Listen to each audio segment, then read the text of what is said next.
Welcome everybody to Swire Properties Dialogue Series. And this afternoon we're going to discuss, does art have the power to change our environment? We're joined today by three very qualified speakers. Julian Marland, who's the Director of Development at the West Kowloon Cultural District Authority, and that's the world's biggest culture project. If you look out the window, you'll see a little bit of it. And Julian has worked as a banker, a consultant for the arts and NGOs, as well as leading development at the British Museum and the South Bank Centre. Kingsley, to his right. Kingsley is a Hong Kong-based artist and associate professor of visual arts. Assistant professor. Oh, I was just trying to give him a pay rise, but sometimes it doesn't work.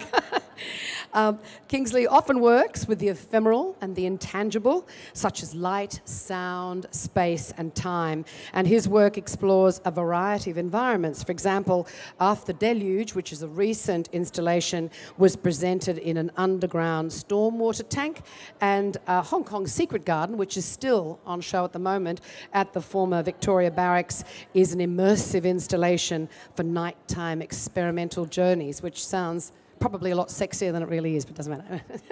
And we've got Daan Roosegaarde here, who, apart from having more A's in his name than anybody I've ever met, is the Dutch artist and creator of Studio Roosegaarde, which creates landscapes that explore the potential future of our urban environment. And some of his powerful and innovative works include Waterlight, which is a virtual flood, right? A virtual flood depicting the power of water. The Smaug Ring project, which I find particularly intriguing, which is about air purification that turns smog into jewellery, and we might be the best judge of that, I think, actually. And the Smart Highway, which is a project that enables roads to store energy during the day so that they can glow rather mysteriously in the dark. So thank you very much for joining us. Now we're going to start with a little bit of a presentation from all three. I'm hoping they won't go longer than 4 minutes, because otherwise we're going to have to go boo and throw rotten veggies at them. But yes, it's going to happen. So Julian, we're going to start with you, Julian. And now you're working for a project that is developing an environment for artists to exploit and show work about changing the environment. So you're an enabler. Why don't you tell us a bit about that? Sure. Well, thank you very much, Angela. I took this title and slightly deconstructed it so that I could actually talk about something. I'm not an artist. I'm not even a professor who knows about art. So I'm a fundraiser. So that's my background. As Angela said, I used to be a banker, but that's why I still dress a bit like one. I'm going to talk more specifically about the impact of art institutions and their power to change the environment in which they live. So that's really what I'm going to talk about. As Angela mentioned, hold on. Oh, there we go. The first project I worked on was a little place called the British Museum, some of you may have heard of. I joined the British Museum in '94. We set up the development office there. We set up the fundraising. It didn't exist before. I think, and the main project we were working on was Norman Foster's Great Court. What was amazing about this project, in fact, this image, I had to check. I couldn't see whether this was one of the artist renderings we had done before, or it was an actual picture of the thing when it was open. I think it, because genuinely, when we took people in there the first time, everywhere said, oh my God, it looks exactly like the DVD you showed us, or what it would look like. Something about the light, it almost looked like it wasn't real, but it was a truly stunning thing. So that was the first project I worked on. And then in '99, I joined another iconic place in London, the South Bank Centre, as its first director of development. We got started, and I don't want to claim credit for all the fundraising that happened there, but we started the campaign to renovate that whole space. And this is actually a mixture of the existing, the Royal Festival Hall, but also the Queen Elizabeth Hall and Hayward Gallery with their new extensions, which are being built at the moment. This is in the process of being constructed. And now, as I think you know, now I work for this little place. This is a rather cool little video that shows what will be And if you look across the harbour, literally there, it is actually genuinely happening. So I'm amazed. I've been in Hong Kong for 10 years, and I think people in Hong Kong have heard about West Kowloon for about 20 years. And so everybody says, oh, well, nothing's happening there. And I say, well, actually, have you looked? There really is something happening there. And we've got about 3,000 people working there, and I'm sure they're all doing something. So it really is happening. What are we building? Just a bit of background. We're building public squares. This is going to be Artist Square. You can see M+ in the background, the new Lyric Theatre. This is my office. Well, somewhere in there anyway. So it's all it's incredibly exciting. And again, be interesting to come back in 5 years' time and see and check whether this really does look like this. But I'm pretty confident it will. I've seen the designs and I've seen how we're moving forward on this.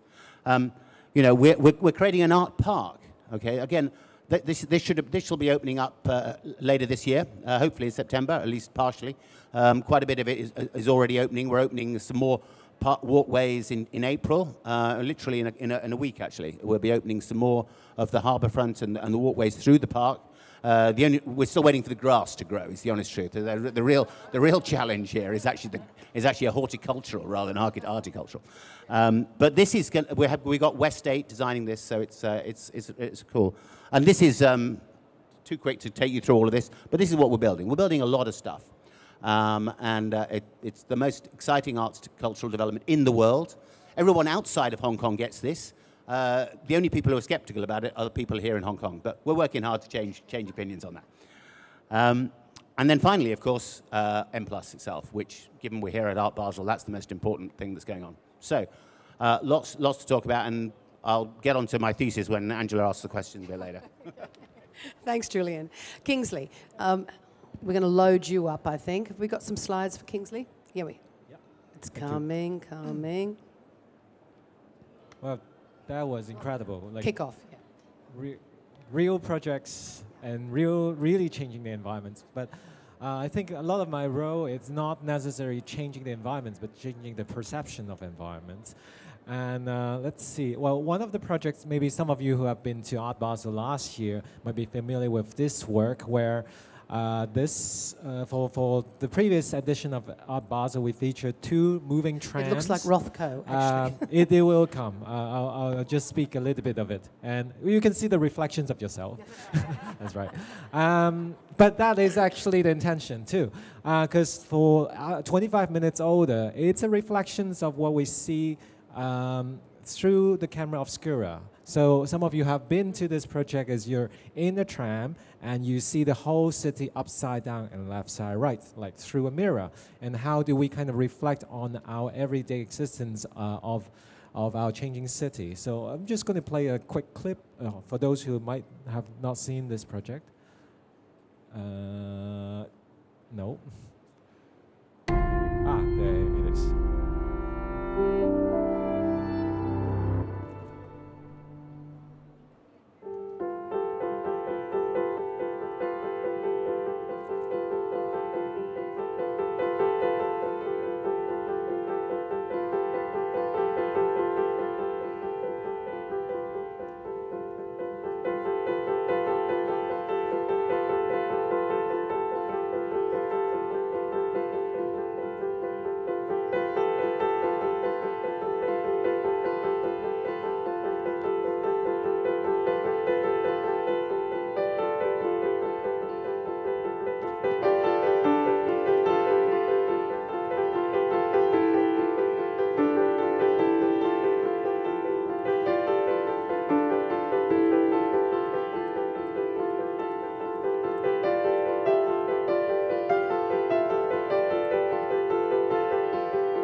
And one more project I'm going to show through this video is after the dilution I was mentioned.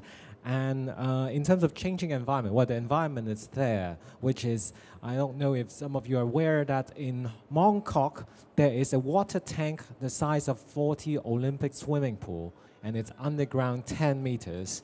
And most of the people do not know, even those who play soccer on the field every day may not know there is such a big tank underneath their everyday walk. But in fact, some of us might remember in the 90s, even late 90s, almost every single rainfall in Mongkok, it will be flooding like a river. And there used to be a nickname for Nathan Road called Nathan River. And because the tank was built and we don't hear any of the floodings anymore in Mongkok. So we were very privileged to have a chance to work with the Drainage Services Department and to feature a work inside the water tank and in kind of mediating our relationship with our changing environment. Oops. Oh.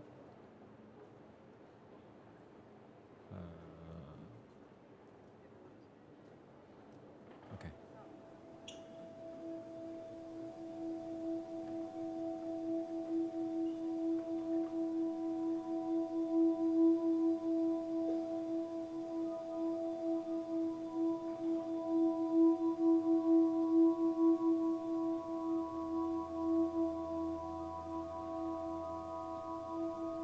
And this pavilion seems like a perfect environment to see this work. Designed by Stanley, right? Stanley is around? Yes, there. That's the designer. Wow.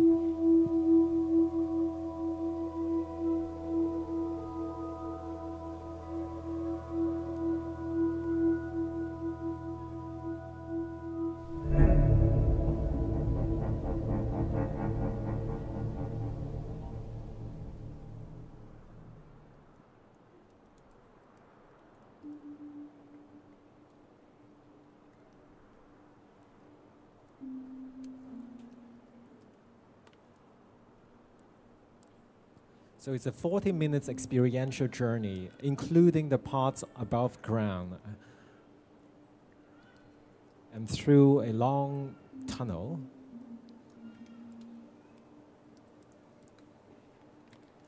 Was it very hard to get permission from the authorities? It was, but actually more easy than we think.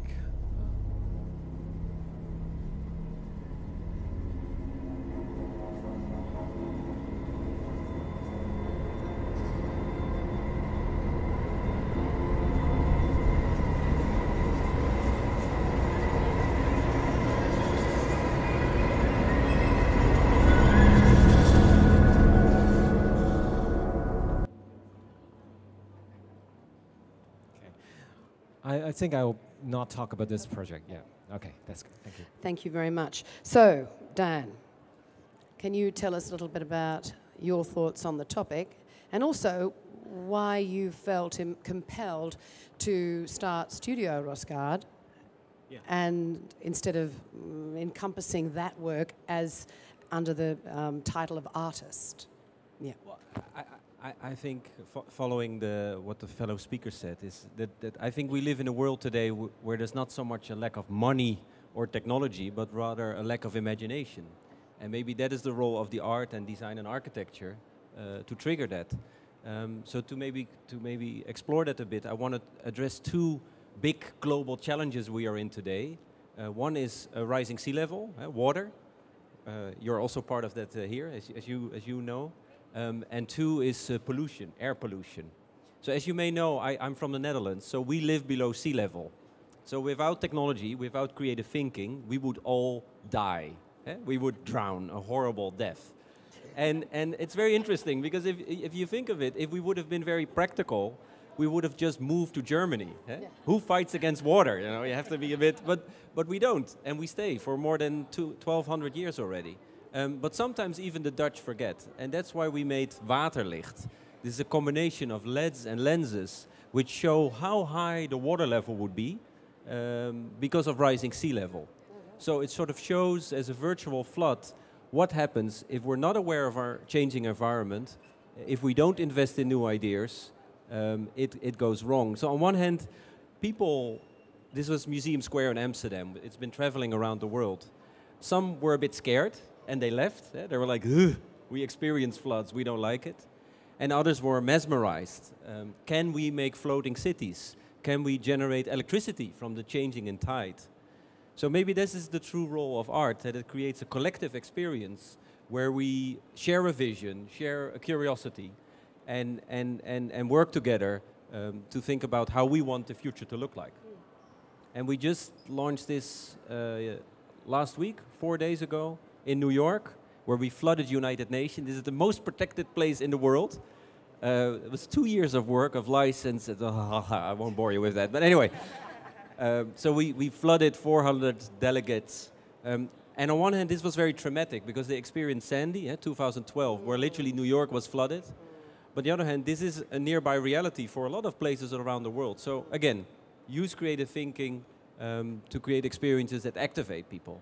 And second is this.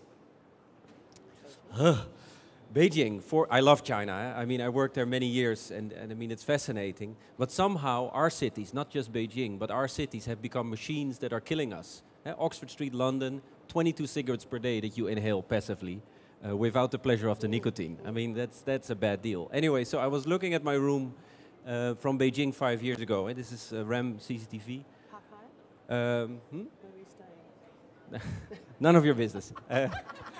Good day, bad day.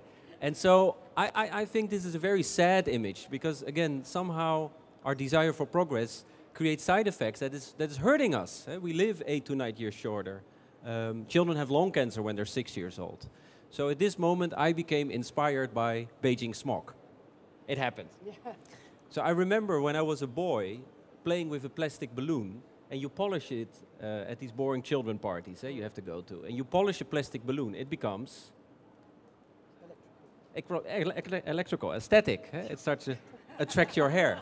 I'm like, oh, that's sort of interesting. What if we would use that principle to literally build the largest smog vacuum cleaner in the world, which literally sucks up polluted air, cleans it, and then releases clean air. This is how it starts, unhindered by any kind of knowledge. You put a team of designers, engineers in a room with a Pizza Hut line and say, nobody leaves the room until we have a prototype. That's how it starts. And we built the first one. So it cleans like a soccer stadium within a day and a half, PM 2.5, PM 10, and then releasing clean air. So we have parks which are 20 to 70% more clean than the rest of the city. So here, design is about the beauty of clean air.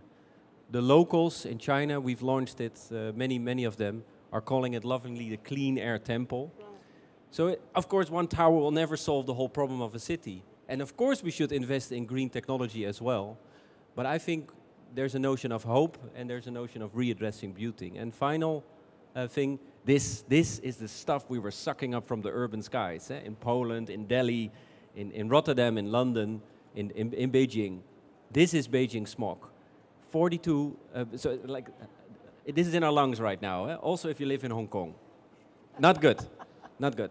But we said we should do something with it. Waste should not exist. Think as a circle, think as a network. 42, 48% is carbon. Carbon under high pressure, you get? Diamonds. Don't say, I was asking them.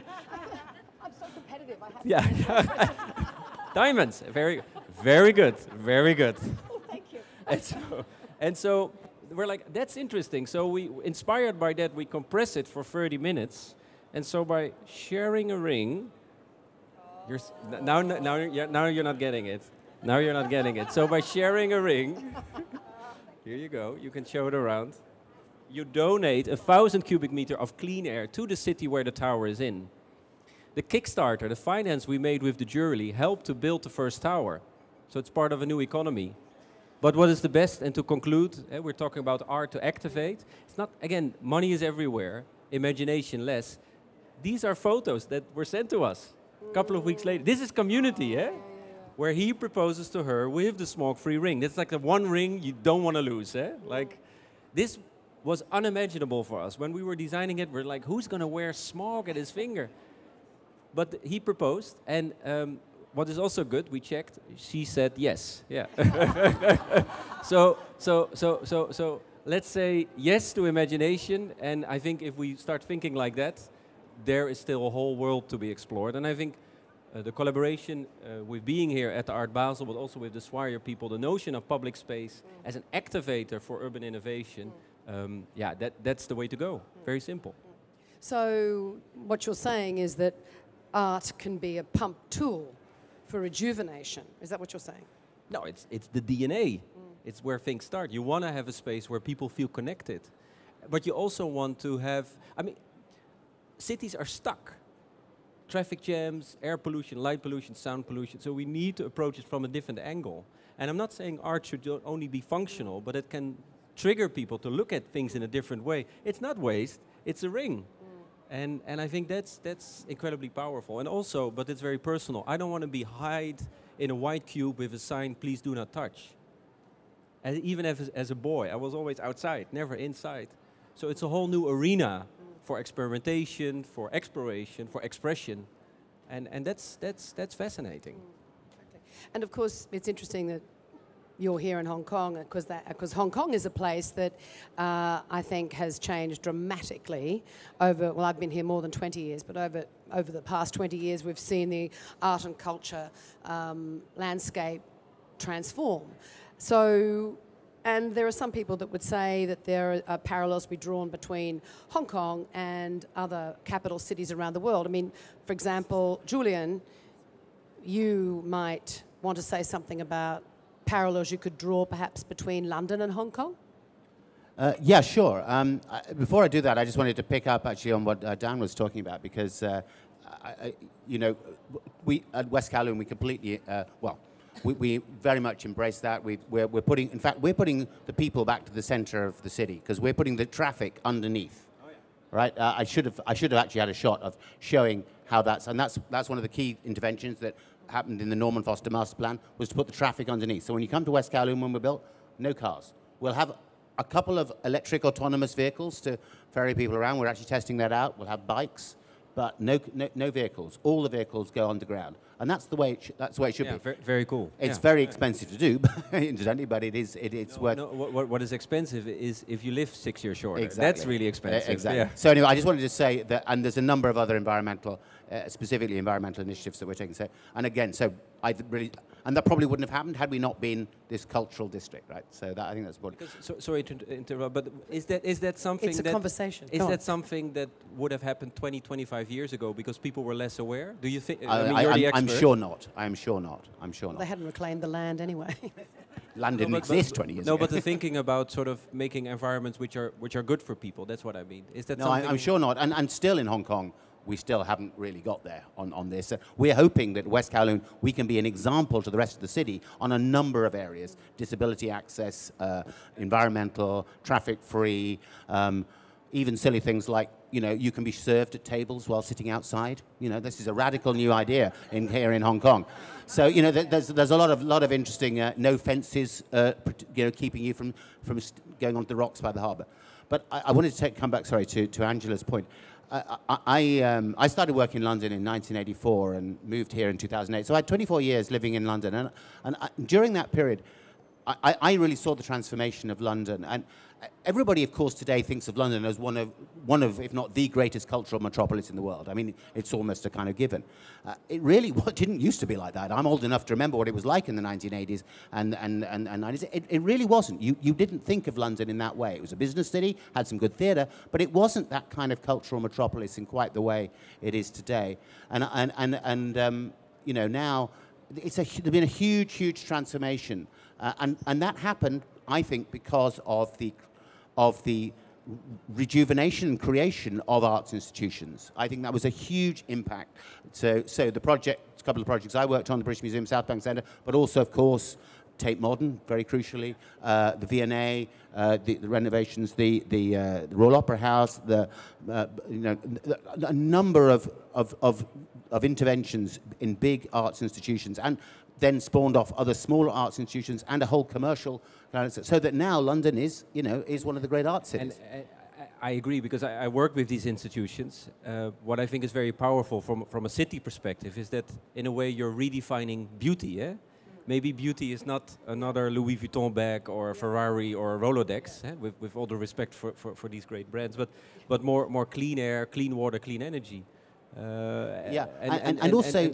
So for me, that is very personal as an artist / architect. What is beauty?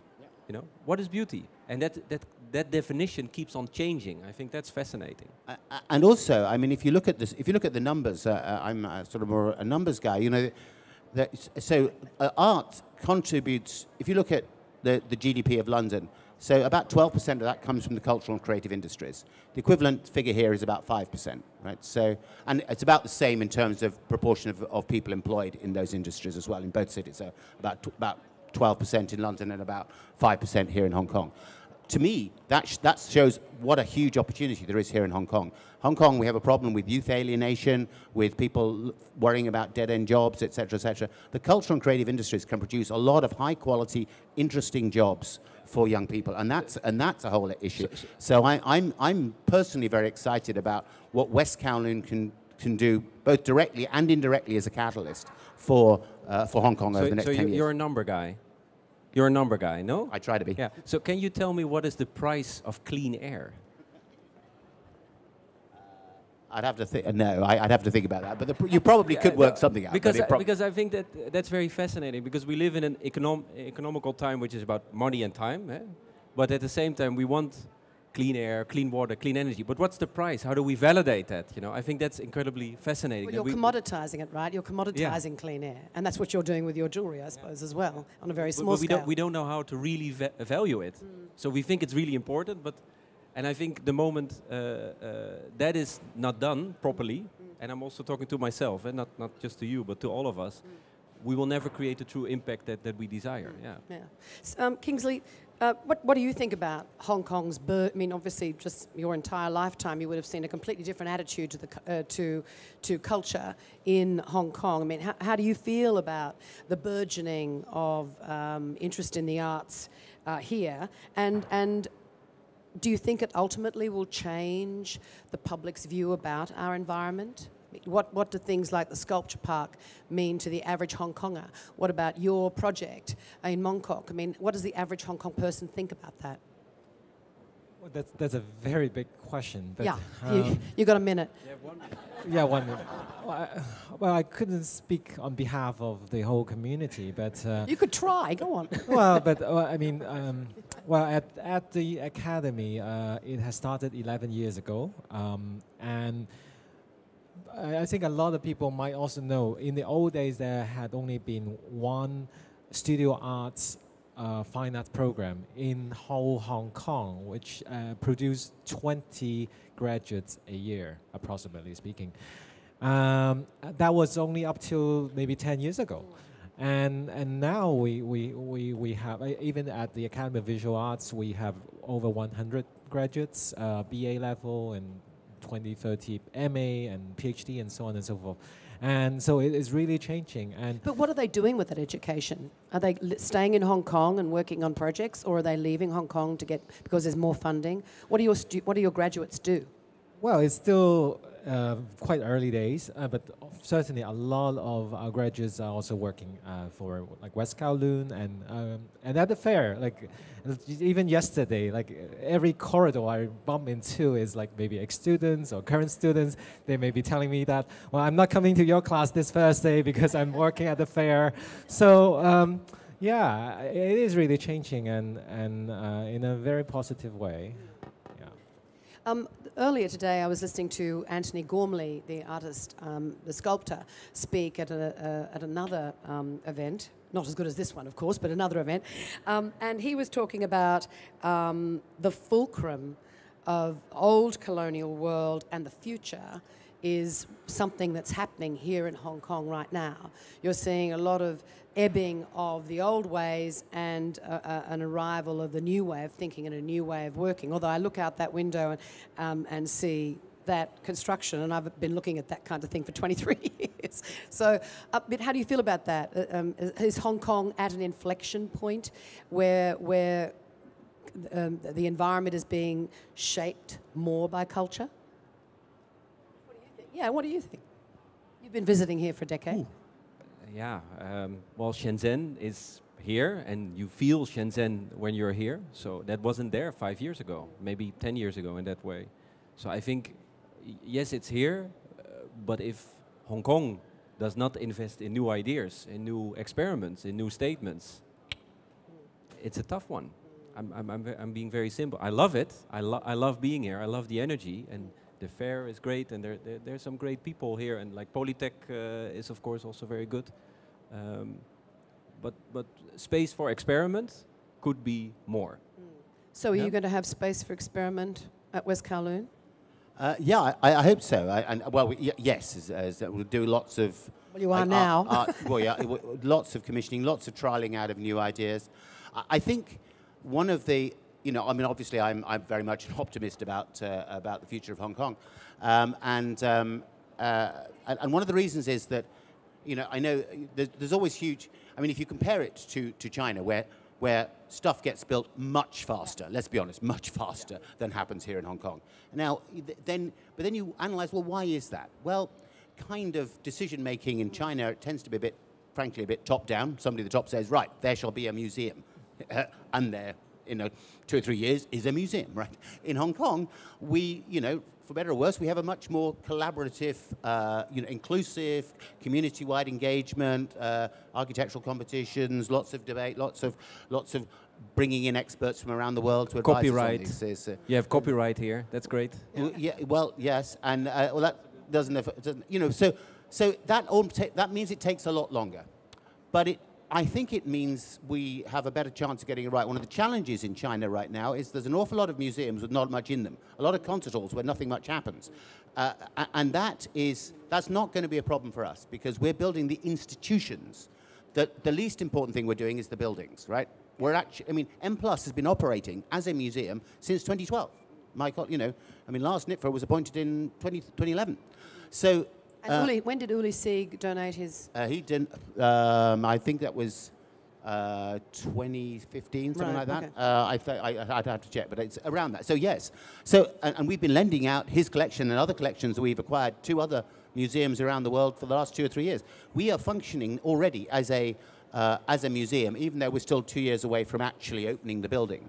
So, and I think that's very important, and that is very, very important, that's the way we're doing things at West Kowloon, performing outside as well. So creating institutions is what you need for sustainability. I really do believe that.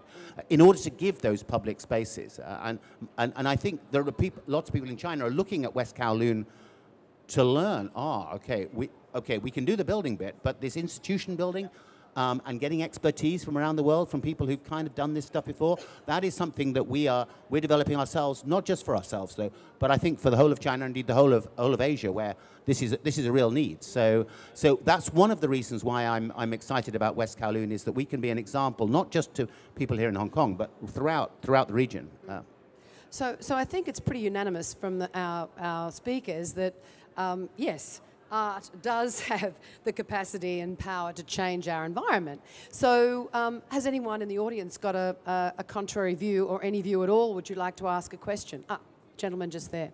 Oh, we got another microphone? Why don't I give you mine? Thank you. Yes, this one's, my name is Henry Stevens, I'm an architect. My question is for the director of the M+ Museum. So I'm definitely not the director of the M+ Museum. Director of Development for West Kowloon. Development.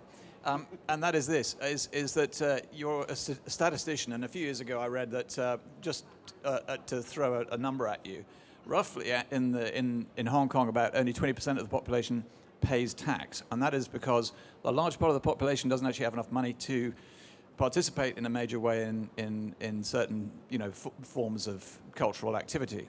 How do you encourage those persons who maybe are not normally mainstream involved in the arts world to participate in something as important as M+? How do you make it accessible to those people who are not perhaps as exposed to the arts world as other sectors of the population? in a practical way? In a very practical way, we have what we call our learning and participation team. We are already we have a truck called the M+ Rover that goes out to communities, it goes out to schools.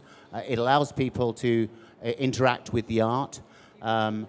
There is, I slightly challenge that some of your statistics that for example, the recent British Museum show at the Science Museum on ancient Egypt, on mummies basically, had 850,000 visitors, right? That is, my friends at the British Museum are blown away by that. That's the biggest amount. Over what period of time, Julian? I think that was only 3 or 4 months. So it was an extraordinary, so the appetite, now, you know, at the LCSD museums, they're relatively cheap. I can't remember what that cost, but it didn't cost a lot.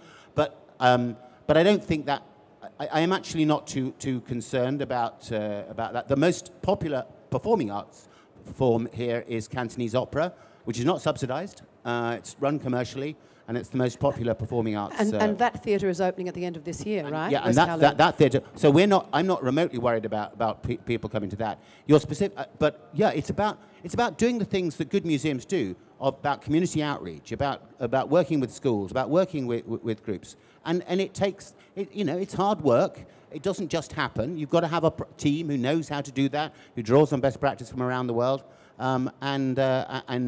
you get it. I mean, you know, we see a very different slice of the world here in an Art Basel exhibition. This is not, frankly, our primary audience. Our primary audience is the people of Hong Kong and the millions of tourists who will come into West Kowloon when over 109,000 a day, the MTR tell us, will be coming into the high-speed rail link straight into our front door. One problem we are not remotely worried about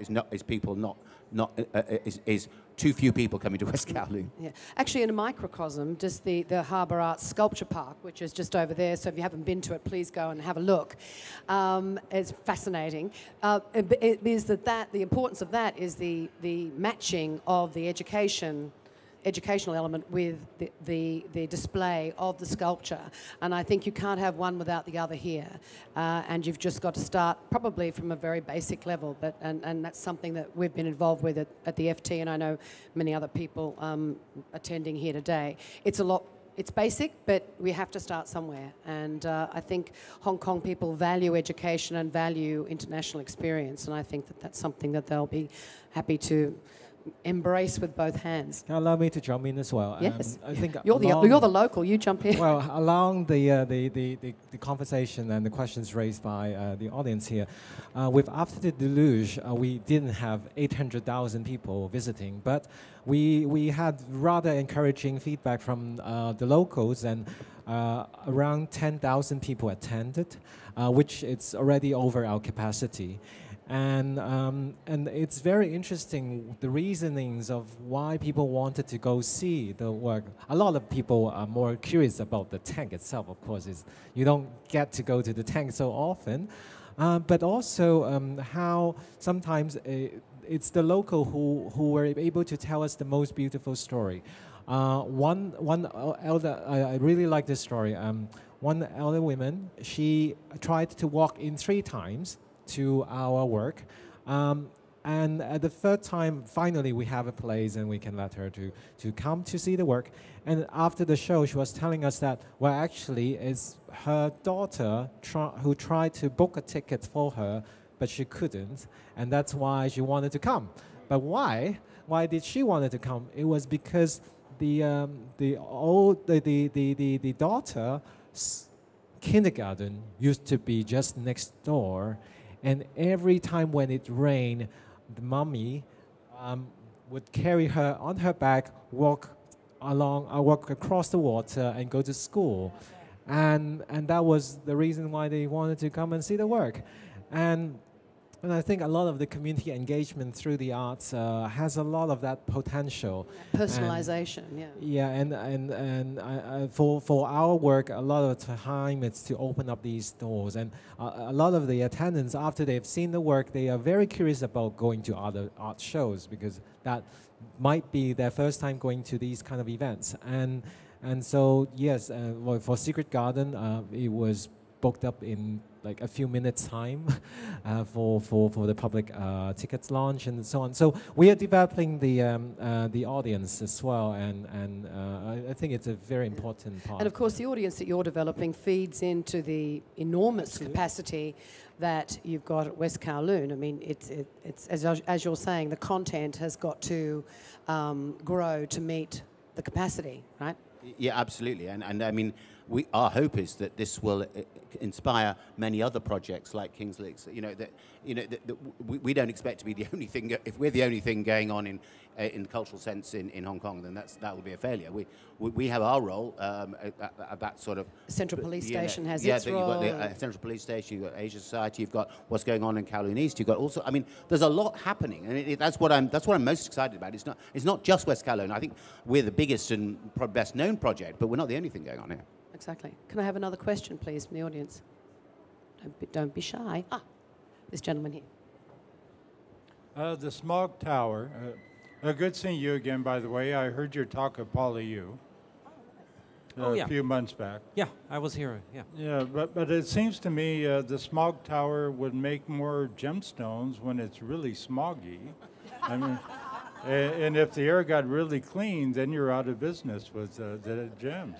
I will be out of business, and I will be happy. That's right. And I will think of something new to do. Yeah. So in a month's time, if it's really smoggy, how many gemstones? So I make like the ring. Is it stolen already? By Totally the way. pocketed, Okay, yeah. With like the tower which is in Beijing, we can produce around 30 per hour. Yeah, so the tower cleans numbers. 30,000 cubic meter per hour. The ring is 1,000 cubic meter of clean air. So that's, how do I say that? Like, I'm not a mayor. I'm not a minister. I cannot say green energy tomorrow. It's the law. We don't know how to really value it, like the conversation we just had. So what can I do as an artist, as a maker? I can make a proposal. I can do a park. That's my scale. I can sort of, I can get a team, and I can operate within that. So I think there's this beautiful quote of the Canadian author Marshall McLuhan from Medium is the Message, who once said, "On spacecraft Earth, there are no passengers. We are all crew." And I think that's sort of incredibly powerful. So how can you have a city where people don't feel taxpayer but citizen? And how can you have a city where the city is a canvas and we make a painting as a metaphor? And I think that's the kind of interaction you want to have. Indeed, not just beautiful buildings, but the soft structure, the value, hard capital, soft capital, whatever we're going to call it. And I think that's the discussion that we're having here today. And that's to not include art in that story would be crazy. Yeah.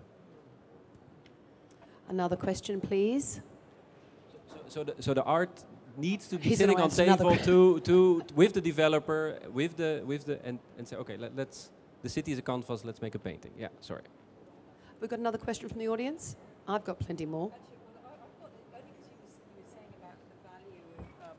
Sorry, this thanks to me Googling this, but you said about the value of the cost of clean air, and actually I just remember there was a professor here in Hong Kong, Professor Anthony Headley, that created the Headley Index for Hong Kong to calculate exactly what that was. And so when I sort of Googled it just now, I mean basically you're looking at 2.5 billion Hong Kong dollars a year it costs the city because of the consequences of pollution in lost, hospital beds, these are curable illnesses.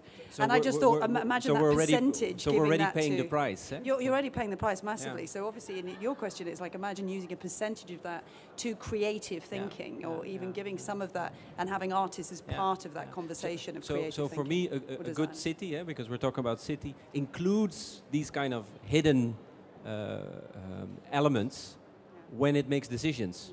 Yeah. And then you get good cities.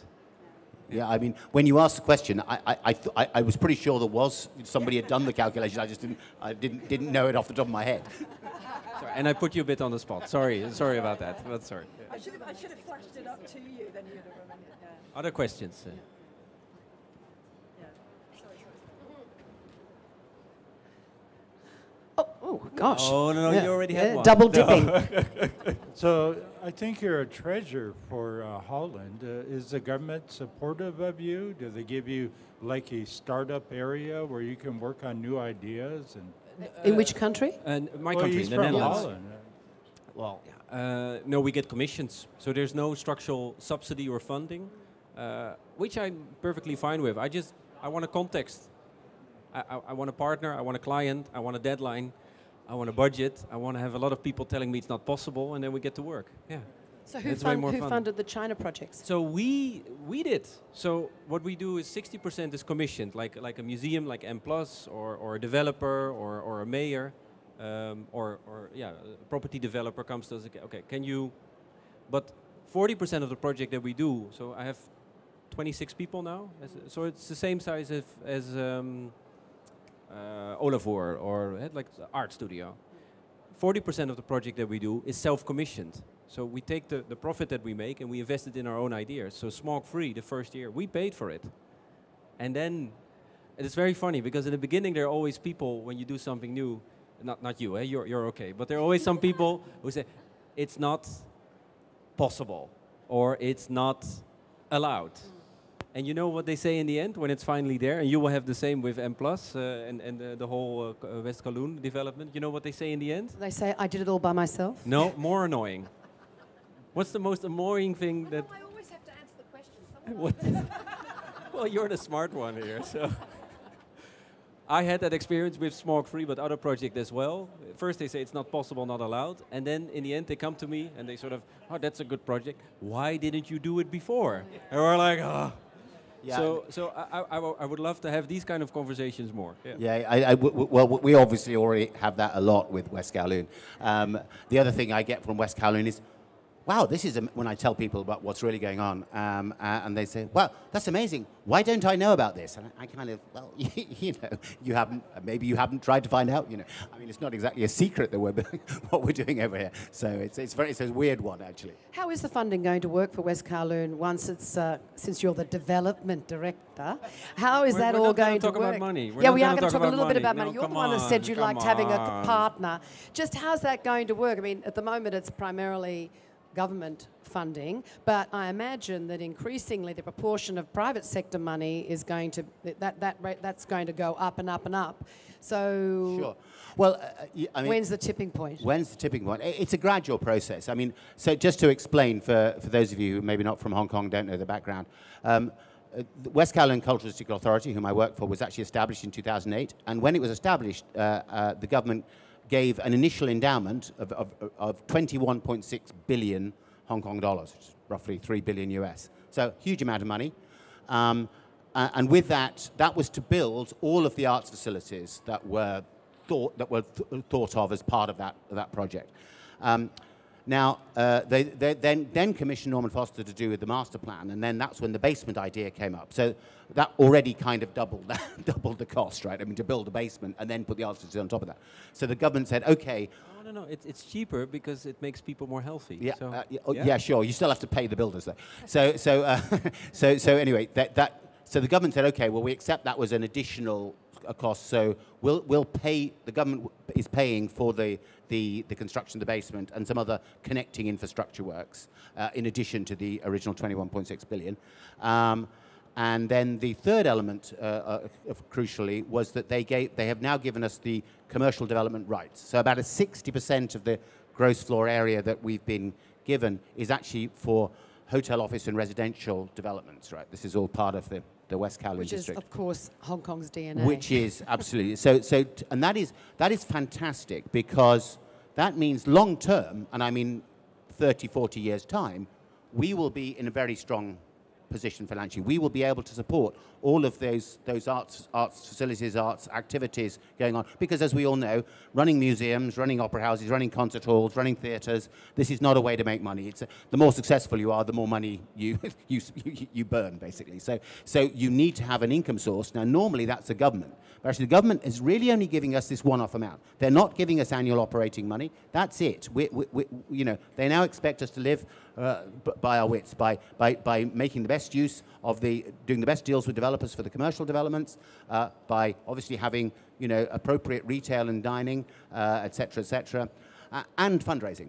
So that's another key element. And the fundraising in particular is needed over the next five or 6 years to kind of get us across this chasm, right, in our funding when we'll have spent all this 21.6 billion, which we're busy spending at the moment, and before the commercial developments all kick in, which is obviously going to be more like 10 years by the time we've done the building and start getting a return from them. So we really need that help from donors great and small to get across that. And there's this government rule in the Netherlands that 1% of building cost is spent on art.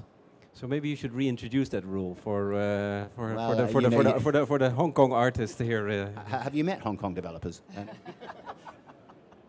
I'm just putting you on the spot again, and you're handling it great. Well, certainly that's about art, not having the power to change an environment. It's about art having the power to create an environment, because it's something that wouldn't have happened without the initial investment in a whole cultural precinct. Yeah. Exactly.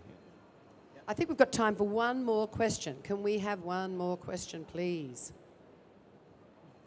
No. Oh, no. he can have a trifecta. One new. Maybe I'll follow up with Dan's question, actually. He's going to answer your question. Because I'm curious about this 1% arts policy in Netherlands, because obviously that's quite an old model in United States, and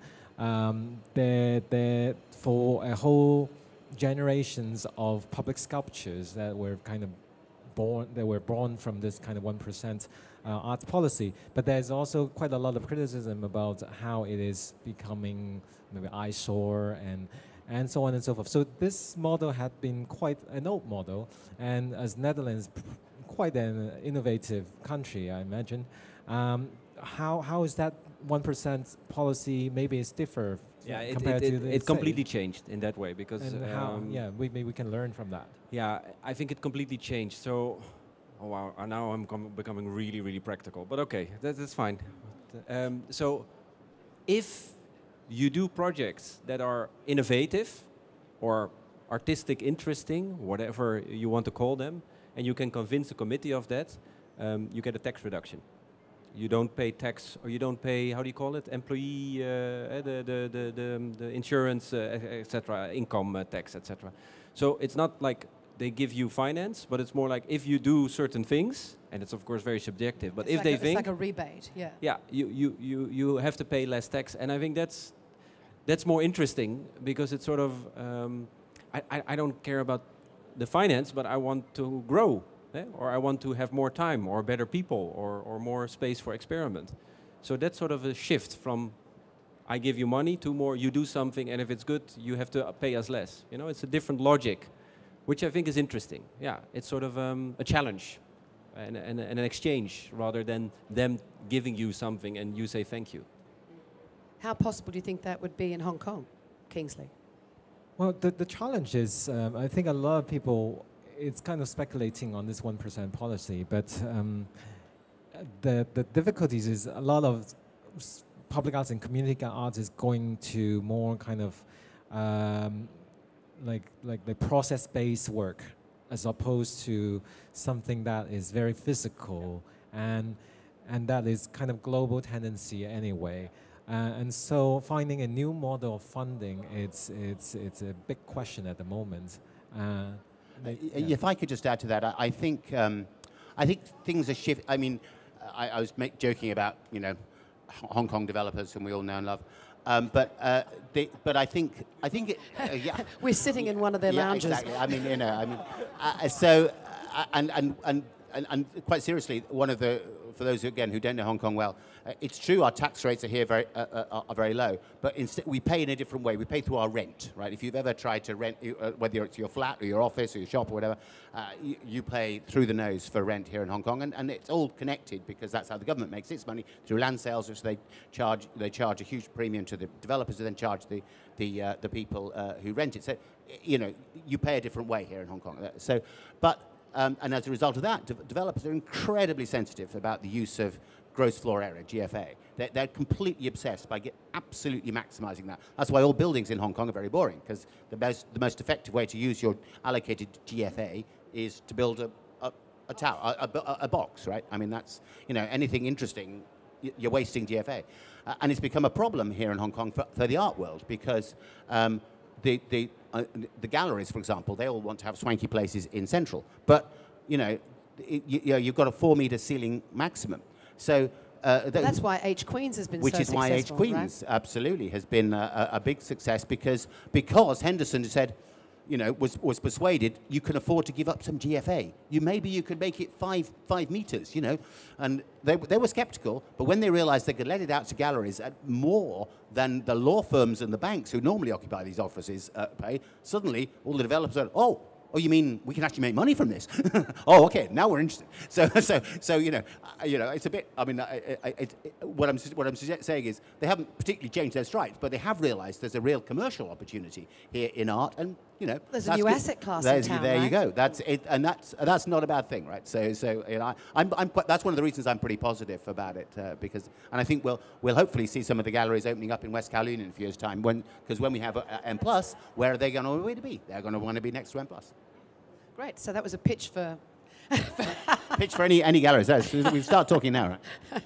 I think that's about it. And we've run out of time. So I'd like to thank Kingsley, Julian and Daan for joining us on stage for a stimulating conversation about art, money, society, creativity and the environment. So thank you very much, everyone. And thank you for being such a wonderful audience.